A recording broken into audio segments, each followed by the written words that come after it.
જય માતાજી મિત્રો, બધા મિત્રોને ગુડ મોર્નિંગ. કેમ છો? મજામાં જ છો ને? મજામાં જ હશો ને મિત્રો? તો જો મિત્રો 10 વાગ્યા છે. હા, અમુક મિત્રોની કમેન્ટ આવી હતી કે છોકરાને જોવે તે લાવી આલો, પૈસા ના હોય તો હું મોકલાવું. મિત્રો અમારે પૈસા છે, બધું છે. અમે એમ નતા લાવી આલતા કે છોકરાની ભણવાની અત્યારે ઉંમર છે, આવા ભમેડા ના રમાય. ભમેડો અચાનક મારવા જાય, અચાનક ભમેડો મારવા જાય, કોઈના પગમાં લાગી જાય મિત્રો, તો અમુક વધારે નુકસાન આવે. એટલા માટે અમે ભમેડો નતા લાવી આલતા. અમુક મિત્રો એવું કહેતા હતા કે પૈસા નથી, અમે મોકલાવો, અમારે પૈસા છે, બધું છે. તો જો કાલે દક્ષે ભમેડો લાવ્યો 15 રૂપિયાનો, રમે છે મિત્રો.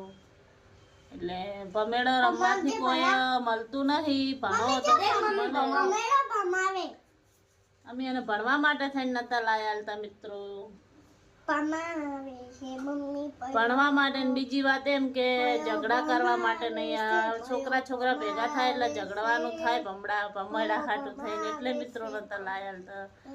હવે એક મિત્રોની એવી કમેન્ટ આવી હતી કે પૈસા ના હોય તો મેડમ મોકલાવું, પણ પૈસા તો અમારે પૈસા છે, અમારી જોડે બધું છે. એમ નહીં કે અમારે આ વસ્તુ નથી, અમારા ઘરમાં બધી વસ્તુ છે. પણ દક્ષ તને અમે બધું નહીં લઈ આલતા, પણ દક્ષ ને અમારે ભણાવો હે. જો વસ્તુ લઈ આલો તો એ રમવામાં ધ્યાન રાખે, ભણવામાં નહીં રાખતો. કાલનો ભમેડો લઈ આલ્યો હે તો ભમેડો ભમાઈ કરે હે, ભણતો નહીં. એટલા માટે અમે નહીં લઈ આલતા મિત્રો. તો બધા મિત્રોને જય માતાજી.